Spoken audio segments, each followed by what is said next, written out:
Muy recientemente el orden geopolítico internacional mundial se vio en un momento de profunda tensión con el secuestro del presidente en funciones de Venezuela, Nicolás Maduro, país en donde estuve muy recientemente. Y más allá de eso, realmente es un momento de crisis geopolítica en términos de cómo comprendemos en América Latina nuestra relación con el hegemón más cercano, que es Estados Unidos, y cómo entienden, cómo comprenden en el resto del mundo todas sus relaciones con los hegemones más cercanos, Taiwán con China, Ucrania con Rusia, Georgia, Armenia, Azerbaiyán, lo mismo con Rusia, toda América Latina con los Estados Unidos y un largo etcétera. Para hablar de eso y otros temas, invité hoy a Pablo Ricoy. Muchas gracias, Pablo Ricoy González. Julián, ¿cómo estás? Estoy todo muy bien. Oye, pues qué bueno tenerte por aquí. Yo pensé que ya no la contabas, güey. Sí, yo por momentos pensé lo mismo. Sí. Sí, en una de esas... Mira, nunca se me preguntaron, oye, ¿te viste por tu vida? La verdad es que no. Pero a ver, ¿tú sí dirías que te secuestró el gobierno de Venezuela? Yo diría que fui víctima de una detención ilegal y arbitraria, ¿no? De eso es un poco, no diría que fui secuestrado, yo nunca usé esa palabra, pero sí detenido ilegalmente por el gobierno de Venezuela, sí. Nunca se me presentó un abogado, nunca se me presentó asistencia consular. ¿Hubo tortura psicológica? Yo diría, mira, es que tampoco quiero como echarme al suelo y decir como me torturaron psicológicamente. Yo creo que, o sea, yo creo que sí, pero tampoco creo que quiero hacerlo como el gran argumento. Pues la gente decida, ¿no? Me pusieron una celda en donde colgaban cadenas junto a mí mientras me interrogaban 5 militares, en una celda que estaba manchada de sangre, en una celda donde había un criadero de cucarachas, donde había un látigo, donde había una correa para pasear a un perro agresivo, en donde había una camisa de fuerza detrás de mí, habían más cadenas en el suelo, mientras fui interrogado violentamente por personas armadas. Si eso es tortura psicológica, pues sí es tortura psicológica, pero la gente lo decida. O sea, yo no quiero salir a decir, oye, es que me torturaron psicológicamente, pobre de mí. No, ese es un argumento que no quiero hacer. Entonces, pues esas fueron las condiciones. Cada quien decía si eso es tortura psicológica o no. Yo sí me siento psicológicamente afectado. Sí ha sido difícil el regreso a la normalidad. Ha sido muy complejo este fin de semana. Me pegó fuerte, ¿no? Ya estar en soledad en mi casa pensando acerca de la mortalidad de la vida humana es complicado. Y mira, yo nunca pensé que fuera a matar, ¿no? O sea, siempre supe como, a ver, tengo un perfil mediático mediano, la fregada. ¿Eso te da va a ser un poder de negociación? Sí. Va a ser un desmadre si algo me pasa. Pero sí pensé que podía estar detenido durante una semana sin comunicación, ¿no? O un mes sin comunicación. Ya un mes me parecía excesivo, pero yo desde que salí de Colombia, de mi hotel en Colombia en la mañana, llegué a Venezuela, siempre dije, quizás me he hecho 3 días en detención, puede ser más, pero dije, a ver, como en las expectativas moderadas, creo que 3 días puede ser una situación esperada, y no pensé salir a las 17 horas. Yo pensé que me iba a quedar más tiempo. No, a ver, pudo haber sido mucho peor. Nunca, o sea, güey, ¿nunca pensaste en realmente decir que si eras periodista? ¿Y por qué no dijiste que eras periodista? No se puede cruzar a Venezuela si eres periodista. Y luego 2, si ya entraste diciendo soy turista, cambiar tu historia te pone en una situación compleja. O sea, ya entonces estás pero revisaron tu celular. Sí, no? revisaron mi celular extensamente durante... O sea, es que sabía yo que iban a revisar mi celular. Todo se borró antes, ¿no? No había evidencia ahí. Pero pues me buscaron en redes sociales, había un nombre que coincidía con el mío de otro periodista. Yo, curiosamente, quizás ya lo que me ganó luego de tiempo es que yo no soy Julián Mazoy en términos jurídicos, sino soy Julián Reynoso Mazoy. Entonces, pues tenían un Julián Mazoy que podía ser yo o no ser y la fregada. Y tampoco es que sean tan buenos, o sea, es inteligencia, hermano, pero es inteligencia a la venezolana, güey. O sea, que con las limitaciones que eso implica sí, de un gobierno profundamente ineficiente, ¿no? Estados Unidos. Exactamente. Entonces, más intimidación que inteligencia. Y intentaban hacer que yo confesara. Y pues decir como, güey, sí soy periodista. Entonces ya dijiste, pues entonces te mentí durante las últimas 4 horas. Y estás aceptando que faltaste información de un inicio. Y si insistes como, soy turista, pues estás mintiendo, entonces estás falseando información. Entonces ya es una situación compleja, tienes que insistir al respecto de tu historia y saber que no estaba cometiendo ningún ilícito, por más que ellos piensen que es un ilícito cruzar a Venezuela siendo periodista, güey. Entonces, pues... Sí. Pasado por la pedrada, ¿no? No te iban a torturar ahí, güey, sí. Sí, yo la vi siempre muy compleja. Realmente es que nunca temí por mi integridad estando ahí. Es en retrospectiva que me pega, güey. O sea, allí quizás sí la adrenalina, la ansiedad, el que pues me hacían preguntas. No dimensioné qué fue lo que había sucedido hasta que regresé aquí y de que ya dije, o sea, sí estuvo muy denso. Sí pudo haber sido retenido durante meses en una prisión venezolana. Me iban a trasladar a una prisión venezolana, me sueltan por Twitter y por las gestiones que realizan aquí en SDP y la fregada, pero en gran medida por las redes sociales, por la... O sea, si no hubieras sido periodista, o sea, si no hubieras sido más bien una figura mediática... Yo creo que parte de los riesgos asociados a esto es que estaban buscando una persona de quien hacer un ejemplo. están intentando encontrar a alguien que pudieran ejemplificar con él qué le pasa a los periodistas que cruzan. Pero yo no fui la persona adecuada porque era una persona que tenía un alto perfil mediático o mediano perfil mediático y entonces eso les iba a complicar la historia si es que me pasaba algo a mí. Pero ciertamente aún así les funcionó en algún sentido porque regreso a Colombia y regreso a México y cuento la historia de lo que pasó y lo que le puede pasar a cualquier periodista extranjero que entra a Venezuela o cualquier periodista venezolano que entra a Venezuela en estos momentos y realice una actividad informativa, güey. Una cosa terrible, esa madre. Mira, por más que digan que no algunas personas radicales dentro de la izquierda, sí es una dictadura, güey. Es que eso es lo que te quería preguntar, o sea, yo digo, llevamos ya varios días hablando del tema de Maduro, pero... Y no sé si llegaste a ver mis publicaciones en redes sociales, pero la gente quiere futbolizar la política, así le llamo yo. O sea, o le vas al Real o le vas al Barça, no hay de otra, y tú, si yo soy el bueno, tú eres el malo y punto. ¿Estás de acuerdo que se puede estar feliz de que Maduro ya no está en el poder, pero estar genuinamente preocupado por las razones por las que no está en el poder? Sí, no? Sí, claramente, sí. Pero yo no entiendo por qué es que la parte como más... O sea, los rojillos estos... dentro de la izquierda, que le llaman a cualquier persona que difiera en una sola opinión progre buena ondita, creo que es el término que utilizan. ¿Cuál es el interés en defender a Nicolás? O sea, no defender a Nicolás Maduro, defender el régimen que viven en Venezuela. Yo no lo termino de comprender. ¿Qué ganan con eso? ¿O qué gana la gente de Venezuela con que le sigan defendiendo a ese gobierno? Ahora, esa es una cosa. Otra cosa es decir... Puta, pues tienen derecho a la libre autodeterminación todos los pueblos sin una injerencia de los Estados Unidos o del hegemón más cercano de quien sea sobre el territorio nacional. Entonces me parece que sí, no se contradice una cosa con la otra. Pueden las dos convivir al mismo tiempo. Yo puedo decir que es un delito el secuestro de Nicolás Maduro porque lo es en términos internacionales, de derecho internacional. Sin estar de acuerdo con Nicolás Maduro. Sí, y no estoy de acuerdo con Nicolás Maduro y estoy en desacuerdo con que lo hayan secuestrado. Igual que estoy en desacuerdo con que hayan entregado a Gaddafi, a rebeldes ahí, lo hayan colgado en Navidad. Me parece una cosa terrible. Igual que estoy en desacuerdo que hayan ejecutado a Saddam Hussein, puedo decir siempre defiendo la vida humana y siempre defiendo la libre autodeterminación de los pueblos sin necesariamente estar de acuerdo con Nicolás Maduro. Sí, y ahora hay que hablarle a todas las personas que defienden a Trump. Me gustaría mandarles un mensaje. Trump no es amigo de nadie. Estados Unidos no tiene amigos, tiene aliados militares y tiene intereses en común. No tiene amigos. Cuando eres el máximo poder hegemónico del mundo y cuando tienes el gasto militar más grande del mundo, no tienes amigos, ¿no? Estados Unidos no le importan los venezolanos, güey. ¿Estamos de acuerdo? Le importan los intereses de Venezuela. Sí, estoy de acuerdo. Tampoco, pero intentando como hacerle de abogado del diablo. O sea, ¿qué me diría a mí alguien en este escenario? Porque he tenido esta conversación con mucha gente de derecha. Tengo un programa de radio donde mucha gente me escribe luego por WhatsApp y debatimos. O sea, yo leo sus comentarios y nos ponemos a discutir y luego me contestan.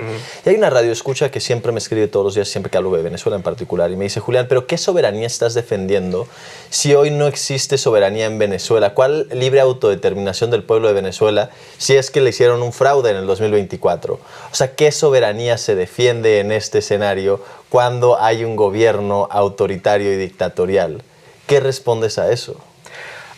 Es que, a ver, es extremadamente complicado. Sí es cierto, porque el argumento que ahorita a mí me suena más es, tienes a un dictador, ¿no? ¿Cómo lo quitas del poder si no es con ayuda externa?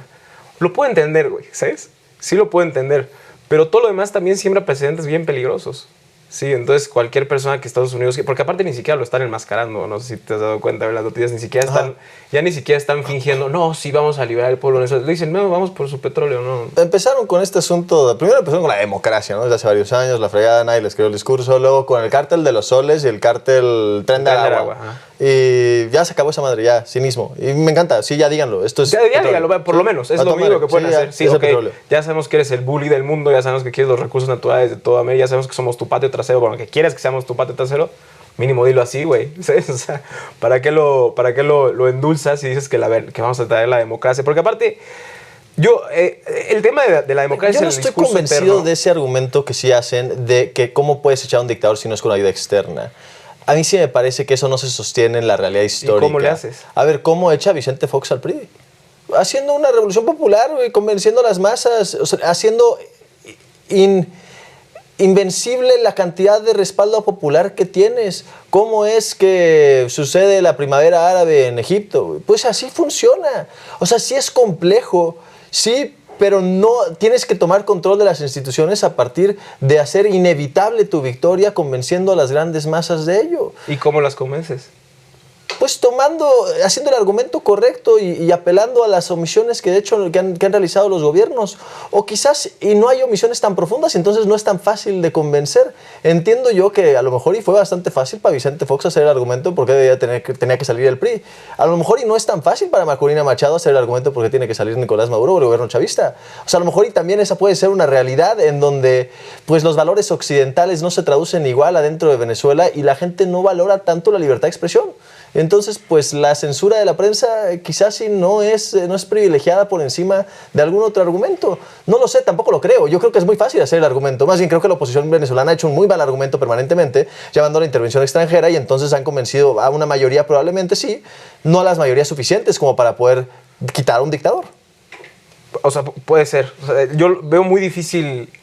Es muy complicado. No te puedo dar una respuesta sobre cómo quitar a un dictador, ¿sabes? Sin intervención extranjera.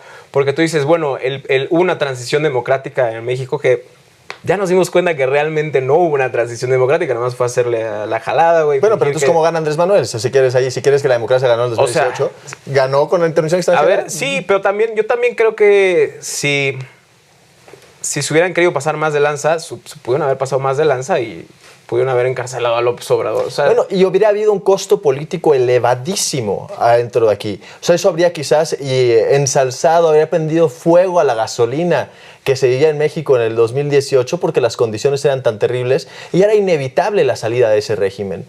Quizás aquí hay de dos, o las condiciones no son tan terribles en Venezuela como para poder hacer el argumento correcto, o están haciendo un mal argumento y no son las personas correctas estas oposiciones piratitas que piden la intervención de Estados Unidos aquí. Ahora, eso no resta la idea, que yo sí tengo certeza de ella, que muy probablemente el gobierno en turno, el régimen en turno en Venezuela no tiene una aprobación favorable, ¿no? Y probablemente sí hicieron fraude en la elección anterior. Pero igual que seguramente el PRI hizo fraude en el 2000 y aún así le ganó Vicente Fox. E igual que seguramente sí hubo algún grado de fraude en las casillas de los pueblos en el 2018 y aún así ganó Andrés Manuel. Se puede ganar elecciones aún en esas condiciones y estás obligado a ganarlas cuando eso es lo que está en juego, ¿no? A ver, tal vez lo que les faltó fue un líder de oposición que no tuviera un discurso pro Estados Unidos, ¿sabes? O sea, alguien que dijera, a ver, yo sí voy a ver por los venezolanos, yo sí voy a cuidar los recursos naturales de Venezuela, pero voy a negociar con Estados Unidos. Porque, a ver, ¿cómo le hizo Arabia Saudita para no enemistarse con Estados Unidos? Claro, sí, es posible. O sea, es que hay negociación. Saudi Aramco perteneció a Estados Unidos, una parte de Saudi Aramco perteneció a Estados Unidos mucho tiempo. Estados Unidos lo que quiere es dinero, o sea, dinero y control, ¿no? O las dos cosas. Pero nunca te va a dejar salirte con la tuya al 100%. Y que de hecho eso es parte de lo que a mí me preocupaba tanto con López Obrador en el 2018 cuando ganó. Porque yo decía, a ver, está bien que veas por la gente, está bien que quieras hacer todo el proyecto de nación que tú tienes, ¿no? En la narrativa está muy bien, pero no te puedes tildar tanto a la izquierda nacionalista sin que Estados Unidos no le guste, güey. Y es algo que tienes que estar consciente, tienes que enfrentar la realidad. Si te tiras demasiado a la izquierda, Estados Unidos te va a quitar. Sí, es la realidad material que se vive. Sí, o sea, en México vive en un equilibrio muy difícil entre cómo le hago para ver por México y los mexicanos sin necesariamente que Estados Unidos sienta que ya nos estamos metiendo en el otro bloque, en el bloque enemigo, China, Rusia, Irán. Tengo yo otra cosa que me gustaría hablar, y sí, luego regresamos a esto. A mí me parece que hay un muy mal argumento este asunto de los rojos, ¿no? Los rojillos estos que llaman a cualquiera que no esté de acuerdo con es progre, buena ondita, y a mí a ti nos han llamado a eso. La izquierda forzada. La izquierda forzada, esto si los quieres poner así. Como dice, intentan hacer un argumento que es el Nicolás Maduro o el régimen chavista, como ustedes lo quieren llamar, si no es él, Delcy Rodríguez, se tienen que quedar en el poder porque eso es lo mejor para Venezuela y no porque tengan un alto respaldo popular. A mí ese argumento me parece terrible. A ver, por más que yo pueda estar completa y plenamente en desacuerdo con José Antonio Cast, un neonazi que acaba de ganar la presidencia en Chile, la ganó democráticamente. Y por más que yo esté en desacuerdo con Milei, que me parece ya el epítome del neoliberalismo libertario, una cosa francamente horrible, asquerosa, la ganó democráticamente y tiene derecho a ser presidente de ese país porque logró convencer a las mayorías. El argumento de decir es que si no está Nicolás Maduro, Delcy Rodríguez, si no está el régimen chavista, entonces Venezuela se va a ir al carajo y porque van a entregarle todo el petróleo a Estados Unidos, así que mejor que se mantengan ellos aún sin respaldo popular y aún sin democracia, me parece un argumento que es, pues eso, profundamente antidemocrático y que le termina haciendo el juego a la derecha, ¿no?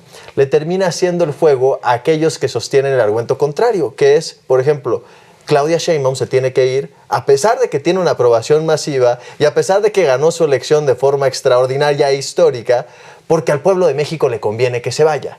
Y entonces acabas con la democracia sosteniendo a Nicolás Maduro y la derecha aquí utiliza el mismo argumento para decir, para que se vaya Claudia Sheinbaum, se echemos a Morena y metamos a la cárcel, y hay quien dice hasta este historiador pirata que en el Zócalo los quememos a todos aquellos que están en Morena, no lo sé.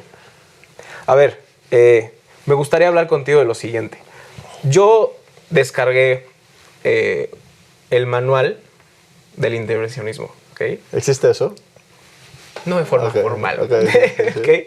Para los que, a ver, no lo pone así en su libro, lo recomiendo mucho. Hay un libro que se llama Confesiones de un sicario económico, de un autor que se llama John Perkins. Él explica cómo interviene Estados Unidos en los demás países. Obviamente se ha transformado. Al principio era con conflictos armados. Luego se dieron cuenta que pues, no siempre el conflicto armado era lo más apropiado para el sapo la pedrada. Y empezaron a hacer una serie de, o sea, con las instituciones de inteligencia y los think tanks y todo eso, empezaron a hacer una serie de medidas que iban a hacer para intervenir en otros países para alinearlos a Estados Unidos, ya sea estratégicamente, ya sea porque quieren sus recursos naturales o por cualquier razón, ¿no? Vamos a repasar el manual.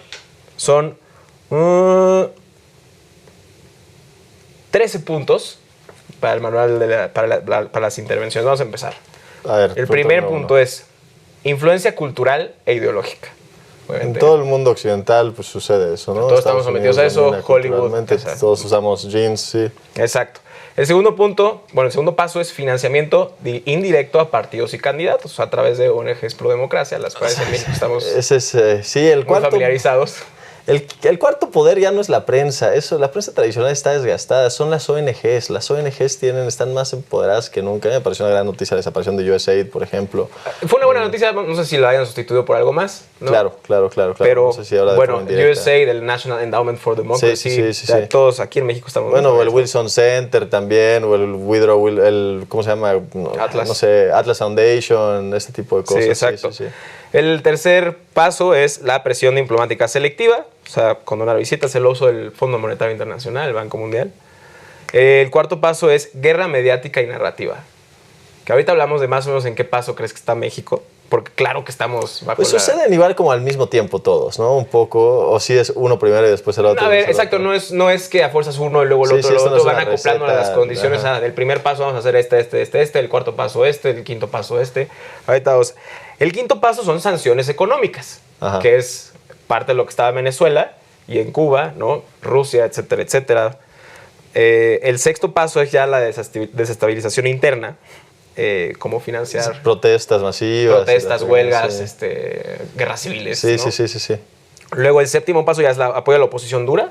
Creo que más bien ahí cae el apoyo a ahí ya están, por ejemplo, no sé, Honduras ya está en esa posición en donde Donald Trump tuitea a favor de X o Y candidato, ese tipo de cosas. Sí. Ajá, exacto. El octavo paso es operaciones encubiertas. Ahí es cuando entra la CIA, ¿no?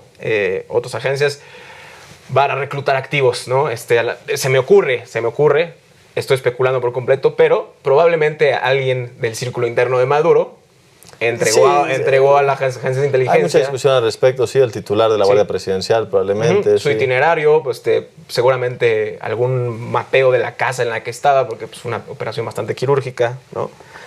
El noveno paso es golpe de Estado, ya sea directo o indirecto, con apoyo a militares o élites locales. El décimo es guerra por intermediarios, que es una proxy war, o sea, que es lo que vemos que pasa en Ucrania, ¿no? El onceavo es intervención militar limitada, o sea... Una invasión light. Una invasión light, exacto. La 12 es invasión directa. Y el treceavo paso ya es la reconstrucción.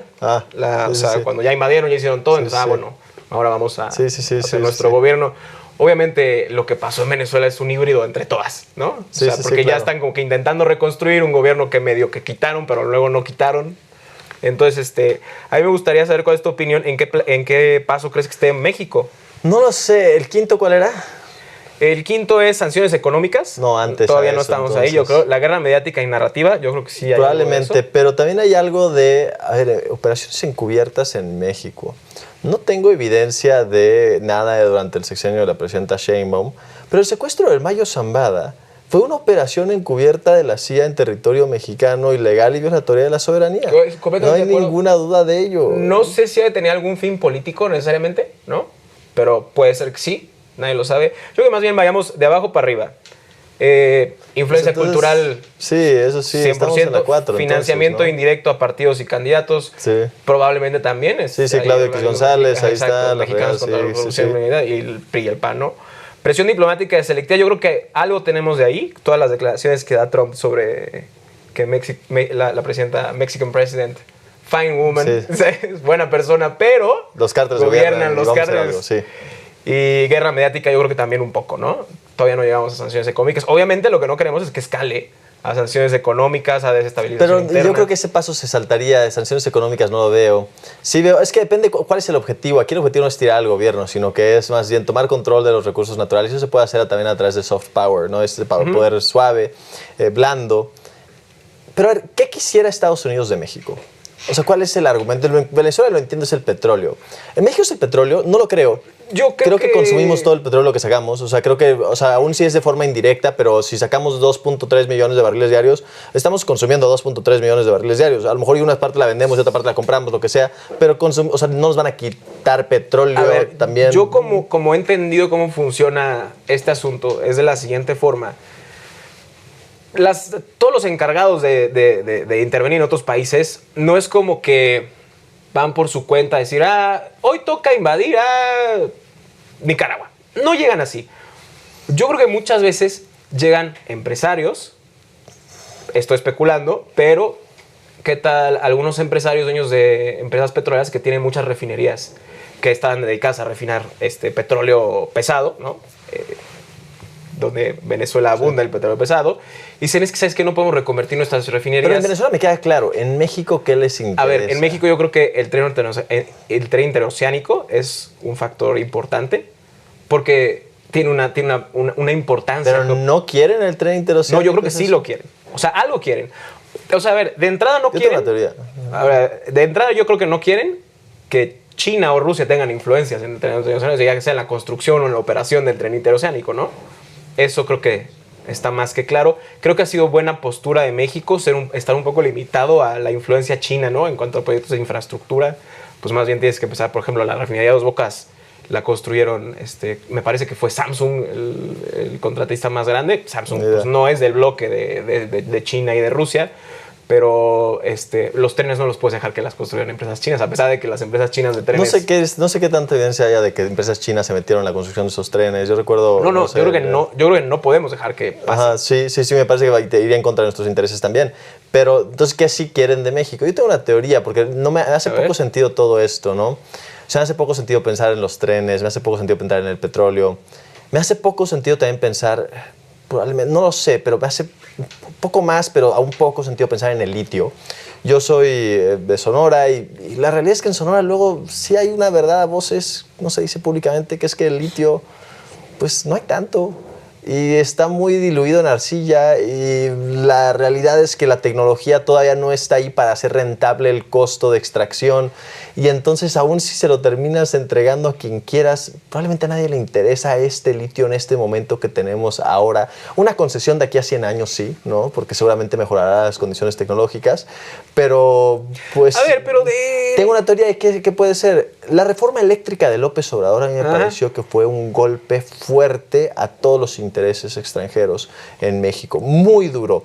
Tanto así que la gran reunión, el gran punto, no fue el gran punto de quiebre, pero una reunión que además tuvieron el cinismo de publicarla en Twitter con el embajador Ken Salazar, que sostuvo primero con los liderazgos del PAN, incluyendo a Marco Cortés, presidente del PAN en ese momento, y después la importante que fue con Alito Moreno, y estaba ahí también Moreira, etcétera, y la publican también. Y a partir de eso se deja de rumorar la posibilidad de que el PRI votara a favor de la reforma eléctrica y ya no la vota a favor y se tiene que pasar realmente como ley secundaria y después en el plan C ya se termina de aprobar plenamente. Pero la industria eléctrica es un negociazo. Todo el mundo consume energía en cada momento y además más que vendérsela entre particulares, que era un tema también principal, este asunto de fraude a la ley en donde te metían una acción nada más y entonces ya podías comprar energía de esta otra, más bien jurídica obligaban a la CFE a comprarle toda la energía, obligaban al gobierno, a todos nosotros a comprarle toda la energía que ellos producían y desplazando energías nacionales que son bajas o nulas en contaminantes, ¿no? Entonces, me parece que por ahí puede ir la situación. Fue un momento de alta tensión con el gobierno de Estados Unidos cuando se aprobó la reforma. Bueno, cuando no se aprobó, lograron que no se aprobara en un primer momento y ya después se aprueban la transición entre Claudia Sheinbaum y López Obrador. Tanto así que Ken Salazar hizo pronunciamientos públicos y creo que por ahí podría ir la cosa, que les interesa la producción de energía que hay en México, que es masiva, y la renegociación del TEMEC. Esto naturalmente me parece una estrategia de negociación para debilitar al gobierno de México en el marco de la negociación del Tratado de Libre Comercio. O sea, yo creo que sí tiene sentido, pero no sé cómo meter a la ecuación el tema de que Estados Unidos ya prácticamente puso a 3 gobiernos en el Triángulo de Litio. ¿Sabes? Ya los 3 países que conforman, me parece que Bolivia también ya Bolivia, es de derecha, sí, ¿no? Argentina y Chile. Sí. Yo creo que si fuera así, entonces ya podrían dejar de poner un poco más de atención en el tema del litio mexicano. No lo sé. A lo mejor Estados Unidos sabe algo de nuestros propios yacimientos de litio que nosotros no sabemos. Es posible que yo no sepa algo, pero es lo que se dice en Sonora es un poco de eso. No hemos sacado una gota de litio realmente o un gramo de litio. Litiomex no es inoperante, ¿no? Realmente hacen investigación, pero no más que eso, no están realmente operando maquinaria. Entonces, podría ser el litio, pero te digo que me hace poco sentido. Que sí creo que es un negocio, la generación de energía es una cosa brutal, hermano. Es una cosa... El embate que se vivió en ese momento acerca de cómo Iberdrola estaba saqueando los recursos naturales, los cabilderos que metieron en la oposición a la Cámara de Diputados para intentar convencer a un par de diputados que la votaran en contra. Fue el gran momento legislativo de esa legislatura, de la legislatura anterior, fue el debate de la reforma eléctrica. El presidente hizo todo lo posible para que se pasara y no se pasó. Aún así no está prohibida la participación de extranjeros en el mercado eléctrico mexicano, creo que están limitados al 46%, sí. Una cosa así, o 44, 48, un asunto por ahí. Pero pues naturalmente sienten que no hay condiciones para invertir si es que tienen este tope y no tienen... Control absoluto, sí, ¿no? Control del 100% del mercado eléctrico mexicano. A ver, no creo que sea ni siquiera de un solo factor. O sea, pueden ser multifactorial. Uno de los temas que yo sí considero que es importante para Estados Unidos, a Estados Unidos lo último que quiere es que otro país le dé un ejemplo a seguir al resto de los países de cómo puedes hacer política nacionalista y hacerla bien y no entrar en recesión y tener una buena aprobación presidencial del gobierno, ¿sabes? Entonces, porque imagínate eso. A ver, te voy a poner un ejemplo.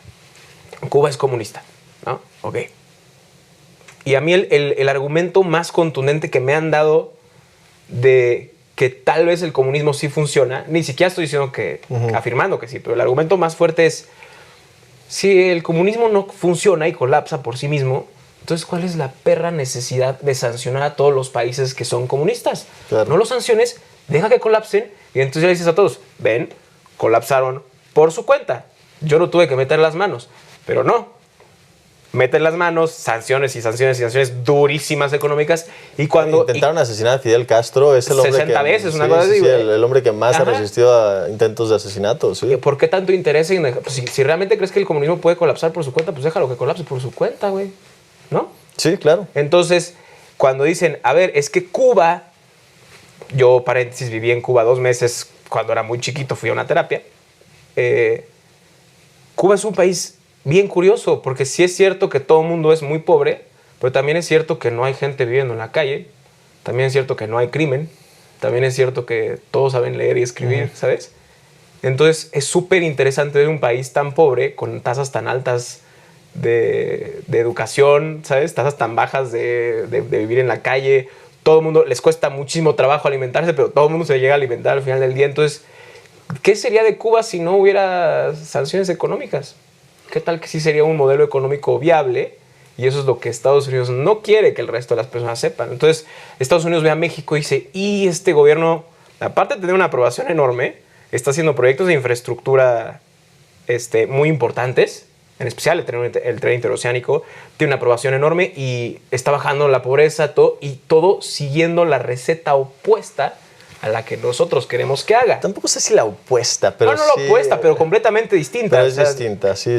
Tiene razón, no es opuesta porque es una izquierda... Esto no es estalinista. Es izquierda leve, sí. O sea, sigue habiendo propiedad privada, sigue habiendo... O sea, hay una diferencia enorme todavía, que se ha reducido, pero sigue habiendo... O sea, no han puesto tasas de impuestos del 90% a multimillonarios, ¿no? Pero sí definitivamente no estamos siguiendo la receta neoliberal, la que recomiendan sus instituciones como el Banco Mundial, el Fondo Monetario, y le está saliendo bien a México, güey. Bien. Y eso hay que aceptar que sí hubo un estancamiento económico, sí derivado de muchas cosas que decidió la 4T, pero aún así 13 millones menos de pobres con estancamiento económico. ¿Y cómo nos va a ir cuando no tengamos estancamiento económico? Ahora, no sé qué tanto estemos sobrepensando esto, porque aquí no se habla de un cambio de régimen adentro de México, o sea, quitar a la presidenta Sheinbaum y nombrar a alguien más, como sí se habla en Venezuela, ¿no? O de anexar México, como se habla de Groenlandia, sino que se habla más bien de golpes de precisión en contra de miembros del crimen organizado, estos famosos drone strikes, ¿no? Bombardeos con estas avionetas no piloteadas, no humanificadas, no sé cómo llamarlos, drones que lanzan bombas. Quizás si no es tan profundo como pensamos, y esto más bien tiene que ver con un asunto donde México puede ser un enemigo fácil para Estados Unidos. Hay un sentimiento profundamente racista en las bases de Donald Trump, ¿no? en desprecio a aquello que no es como ellos y a los migrantes. Y luego, por una segunda parte, es fácil construir el enemigo del crimen organizado. Es fácil decir, este es nuestro nuevo gran enemigo, lo estamos atacando. Para los mexicanos, y vas a culpar a los mexicanos, que aparte son delincuentes, es regalado. Es, ¿no? Muy fácil. Y te funciona en términos político-electorales, o sea, es rentable electoralmente, puedes dejar de hablar de las listas de Epstein y hablar de otro tipo de cosas, hablar acerca de los narcotraficantes en México. Strongman, ¿no? Entonces, quizás si esto no es tan profundo, no es que se quieran quedar con nada, quizás sí, algo de ello también es verdad, pero posiblemente, y es simplemente nada más que quieren ganar rentabilidad electoral, es politiquería. Y su politiquería cuesta vidas, ¿no?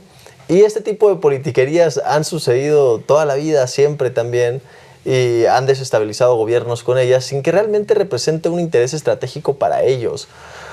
O sea, no les conviene al final del día, aun si toman control de todo el litio, desestabilizar a tu vecino que vive junto a ti y generar unas condiciones terribles acá. Uno pensaría, aún los panistas que hacen el argumento, bueno, ¿por qué están intentando defender al crimen, Pablo y Julián? ¿Por qué no simplemente ya dicen, bueno, hay que atacarlo con todo y que lleguen los drones y lancen bombas en Mayo Zambada o no sé qué fregados? Eso cuesta vidas, y cuesta vidas humanas, y cuesta una desestabilización de la política interna. Hay daño colateral también. Sí, pero a ver, el secuestro del Mayo Zambada, ¿no? Y que se lo llevan a Estados Unidos, uno pensaría, bueno, si uno es estúpido, piensas, pues listo, va a bajar el crimen. Detuvieron a uno de los grandes capos históricos de este país. Y todo lo contrario sucede, desestabilizas la política interna, desestabilizas las condiciones de seguridad y explota una guerra civil en Sinaloa y apenas se va apagando y luego repunta y luego va bajando otra vez. Y es una situación muy compleja, de alta delicadeza, ¿no? Sí, yo creo que es parte de que la gente quiere caricaturizar los problemas que tiene México, sobresimplificarlos, y no es tan fácil, nunca es tan fácil, y menos cuando te estás metiendo en temas de crimen organizado, no es ni remotamente tan fácil como, ¿por qué no matas a todos y ya? Pídele a Estados Unidos su base de datos de inteligencia, matas a todos o dejas que lleguen con drones.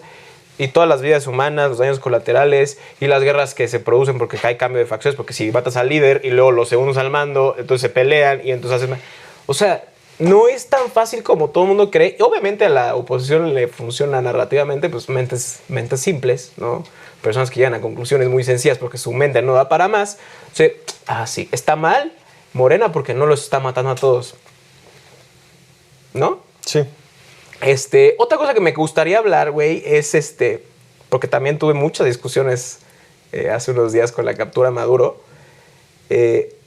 Cuando Estados Unidos interviene en un país, repetimos, no interviene por ser humanista, güey, ni humanitario, ni por cristianos, desgraciadamente, ¿no? Pero siempre intervienen porque les conviene algo. ¿Cómo entiendes que Estados Unidos no nada más, o sea, no le importaba a Estados Unidos que Maduro fuera dictador, no le podía importar menos, porque Estados Unidos mismo ha impuesto a dictadores en otros países, ¿no? Sí. Yo tengo una lista muy breve aquí de todas las intervenciones o gobiernos apoyados e instaurados por Estados Unidos. Es una lista infinita, a ver, no sé. Vamos por lo más importante. Es larga, digo, no están todos, pero están, o sea, los que claramente estuvieron peor que como estaban antes.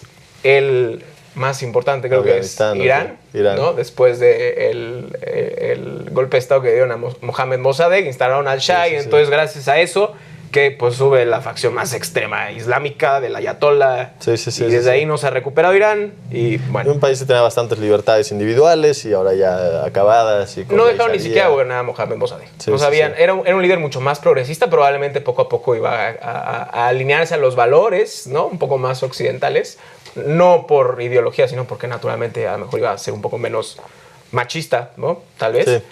Bueno, Shah, luego el Ayatollah, valió madre, ¿no? Está peor. Luego Guatemala, el derrocamiento de Jacobo Arbenz y pues en la dictadura de Carlos Castillo. Brasil, Chile, Bolivia, Argentina, Congo, Nicaragua, Panamá, Afganistán e Irak. Esos son los que solamente está documentado que es muy evidente que el gobierno apoyado por Estados Unidos fue mucho peor que el pasado. Hay muchos que está debatible, oye, si estuvieron mejor en esto o en otro, ¿no? Pero sí, México, uno de ellos, a ver, Echeverría lo puso a Estados Unidos, por ejemplo. ¿Cómo se llama? Sí, el embajador en ese momento está acreditado plenamente en términos históricos. Y bueno, se puede discutir, fue peor, mejor, la fregada, no sé, probablemente peor, sí, pero ¿qué tanto estuvo metido Estados Unidos o no? Es sujeto de debate, ¿no? Estos evidentemente están peores después de la intervención de Estados Unidos. Pero además la lista puede ser muy amplia si nos vamos a otro tipo de países, a Yemen, Libia, después de los bombardeos Siria, que hubo, que fue muy recientes en Obama. A ver, Siria hoy tiene a un presidente que está tan plenamente acreditado que torturaba personas, ¿no? Un torturador profesional está hoy sentado en la silla presidencial de Siria.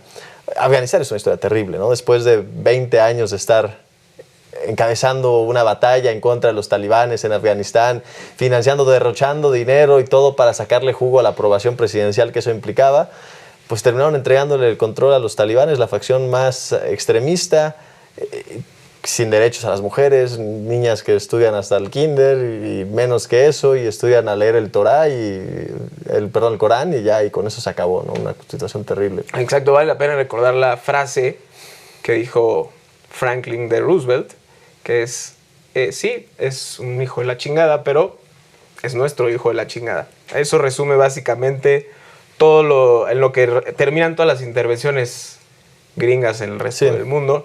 No necesitas ser historiador, puedes simplemente buscar en Google todas las veces que Estados Unidos invadió, intervino en otros países y cuántas veces salió mal, puso dictaduras.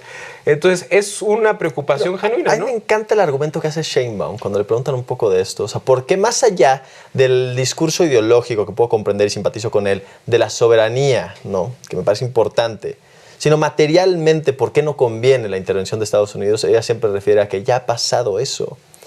Pasó en el sexenio de Calderón. O sea, en el sexenio de Calderón se le entregó todo al aparato de seguridad de Estados Unidos para que hicieran y deshicieran en México. Tanto así que premiaban a Genaro García Luna y le entregó a Genaro García Luna todo el control de la seguridad a través de este asunto de la iniciativa Mérida al gobierno de Estados Unidos. Habían agentes de la CIA y de la DEA operando aquí adentro, del CBP, de lo que tú quieras adentro, y se terminó por desangrar el país. Si algo no funciona es eso, y hay evidencia empírica de ello. A ver, ni siquiera hay que ser historiadores, hay que tener más de 25 años para acordarse de lo que pasó en el sexenio de Felipe Calderón y hacer un breve momento de ejercicio histórico y pensar y decir, bueno, sí, no funcionó, y aquí estábamos llenos de gringos que piloteaban todas las misiones con los marinos de México y con la Sedena y hacían lo que querían en este país y terminaron por colapsar las estructuras sociales de México y desatar una guerra que es interminable. Qué bueno que lo dices, porque yo he tenido muchísimas discusiones con amigos míos que parece que no se acuerdan, güey. Que tú y yo, te aseguro que tú hasta hace pocos años realmente regresaste el contacto de tus papás a su nombre. Sí. Yo los tenía guardado con un seudónimo, güey, porque dices, puta, es que si me pasa algo, me secuestran y luego le marcan a mis papás. Entonces tenías a todos tus familiares guardados con un seudónimo por seguridad. Había marchas por la inseguridad, güey. Te enterabas de secuestrados a cada rato. Mi familia viene de Tamaulipas, teníamos un rancho ahí que evidentemente tuvimos que vender porque daba parte al río Bravo. Íbamos seguido a Tamaulipas, ahí a nuestro rancho. Cada vez que íbamos nos enteramos de miserias y de catástrofes que pasaban por grupos organizados. Decías, güey, si realmente estuvieran declarando la guerra al narco, no estaría pasando esto. O a lo mejor sí, lo hicieron muy mal. Pero bueno, pues ahí está. Ya estábamos con todos los gringos. Esa era la estrategia de intervención que hoy se pide. Ya sucedió aquí en territorio mexicano. Ahora, Irak me parece otro gran ejemplo para ilustrar un poco lo que decía, que quizás estábamos sobrepensándolo.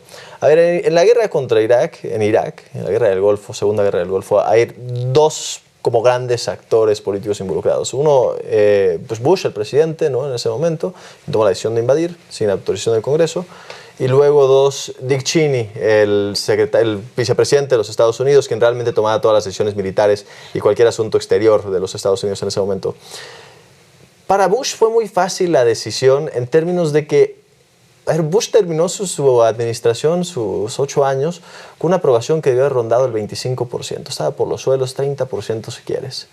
Pero hubo un momento cuando invade Irak en donde tiene una aprobación más alta de la de Sheinbaum, tiene una aprobación del 85-90%, donde todo Estados Unidos, un pueblo que está hambriento, sediento de sangre, sediento de beber la sangre de niños inocentes y hambriento de guerra y de disparar más balas, le aplaude todo absolutamente a Bush y dice, bueno, vamos contigo hasta la muerte y nos enlistamos para matar niños en Irak, ¿no?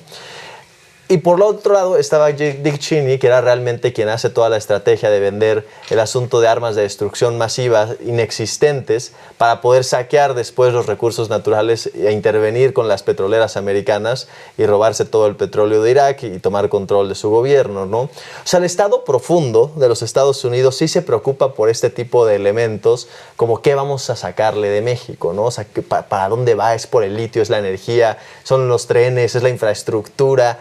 ¿Qué queremos? Hay una diferencia ideológica, pero yo creo que Trump es un tipo muy elemental, mucho más similar a Bush. Y se salta pasos de manual, güey. Y es un tipo que dice, esta madre me sube mi aprobación y estoy en un momento complejo y me salió bien lo de Maduro, ¿no? La gente ya no está hablando de Epstein. Y funcionó, y lo sacamos, y ahora está aquí, y lo voy a volver a sacar cuando lo necesite, y le pongo un juicio público, y pongo a todo el mundo a hablar otra vez de esto. Pues que si lo hago en Groenlandia, y esto me funciona. Y luego ya el Estado profundo de los Estados Unidos es quien realmente tiene otro tipo de intereses oscuros detrás, de ver cómo le hacemos para sacar de aquí, y cuál es más estratégico de invadir, si Honduras, o si Panamá, o si Groenlandia, pero o si entonces Taiwán. vale la pena hacer un mapa mental de cómo funcionan la política exterior, ¿no? Y las decisiones militares, como le quieras llamar, de Estados Unidos. Porque yo creo que hay 3 partes del gobierno que debemos de diferenciar. Está el presidente, cuando realmente gobierna, que yo creo que Trump sí realmente una parte sí gobierna él, sí toma las decisiones sólido. Lo que tú dices, el Estado profundo, el Deep State, que son pues, los encargados de las agencias de inteligencia y think tanks. Y también está el establishment. Sí. Y tienen el establishment, digamos que es más amplio, ¿no? También incluye a directores de empresas. Sí, un poco muy a la grandes. mexicana sería la presidenta Sheinbaum. El establishment. El Deep State es el elefante reumático, le llamaba López Obrador, la burocracia, ¿no? Es la señora de las oficinas que no te saca las copias cuando vas a sacar tu licencia, aunque no tienes una copiadora ahí, aún así no. Ese es el Deep State. Y bueno, y los titulares también de las agencias, bueno, no estas agencias, esos institutos autónomos, ¿no? Lorenzo Córdoba es el Deep State, un poco por ahí Ciro Murayama es el Deep State, cuando tenían las posiciones de gobierno. Y luego el establishment, pues son los Manlio Fabios Beltrones, los Patrón Gamboa, ¿no? Los políticos que llevan toda la vida y que sienten que todavía merecen un poco de eso. O los Árboles Augustos también. Y empresarios, sí, tienes razón. Entonces, en Estados Unidos las decisiones... y justo yo lo veía con un ex agente de la CIA que se llama John Kiriakou. Recomiendo ampliamente sí, muy activo en redes sociales. Muy activo ya. Él dice que no hay un deep state, porque eso significaría que hay un grupo de personas direccionando el país, tomando las decisiones. No, pero y él dice, es heterogéneo. Ojalá hubiera un deep state que dirigiera a Estados Unidos. Yo más bien creo que si hay un deep state, pero entre presidente, Deep State, Establishment, toman algunas decisiones en conjunto, algunas no, algunas van de acuerdo. Es mucho más heterogéneo, no es homogéneo, no es un solo grupo establecido de personas. Exacto. Sino que son una serie de intereses. O sea, cuando hablamos del Deep State no hablo de esta y este y este y este, sino más bien los intereses que confluyen en ese sentido, los intereses que confluyen alrededor de estas personas que tienen estas características, y esos intereses en común pues empujan la inercia de gobierno hacia un sentido. Y más bien el desastre se vuelve cuando no tienen un plan, una estrategia en común, ¿no? Te voy a poner un ejemplo muy sencillo. Apple produce iPhones en China, ¿no? A Estados Unidos, a Apple, el director de Apple y todos los accionistas de Apple son parte del establishment. Les conviene producir iPhones en China porque es más barato y tienen mano de obra muy capacitada, ¿no? Bueno, pero el Deep State sabe que si Apple empieza a producir sus teléfonos en China, les va a ceder el know-how de los teléfonos en China y entonces al rato van a poder replicar toda la tecnología de los iPhones, que evidentemente ya pasó, ¿no? Entonces ahí están en desacuerdo el Deep State y el Establishment, porque el Establishment, pues como ve más por intereses económicos que de dirigir un país, él dice, pues yo voy a tomar la decisión que me sea más rentable. Y el Deep State dice, pues sí te es más rentable, güey, pero le estás cediendo tecnología al enemigo, ¿no? Entonces no están puestos de acuerdo. Por eso Estados Unidos a veces yo creo que las acciones no hacen mucho sentido, ¿no? Yo creo que lo de Maduro 100% fue un tema de conseguir algo de aprobación política, dar una figura algo de de eso también en el asunto electoral para post-elección de Trump. O sea, Marco Rubio tenía un interés personal en que saliera Maduro y también que colapse el régimen en Cuba para poder él posicionarse como el próximo candidato presidencial por encima de J.D. Vance. O sea, hay un interés. Sí. Y una cortina de humo, ¿no? Sí. Lo de Epstein, que por cierto deberíamos de no dejar de hablar de Epstein. Pues gracias, Pablo, por haber venido y gracias a usted. Muchas gracias, Pablo. Gracias. No, hombre, gracias a ti. Qué bueno que estás bien. Nos vemos pronto. Sí. Nos Tienes a 2 veces antes de salir de viaje. Y gracias a Puerto Escondido, güey. acompañado. Gracias a todos. Pásenla muy bonito y hasta luego. Nos vemos pronto en SDP Tarde.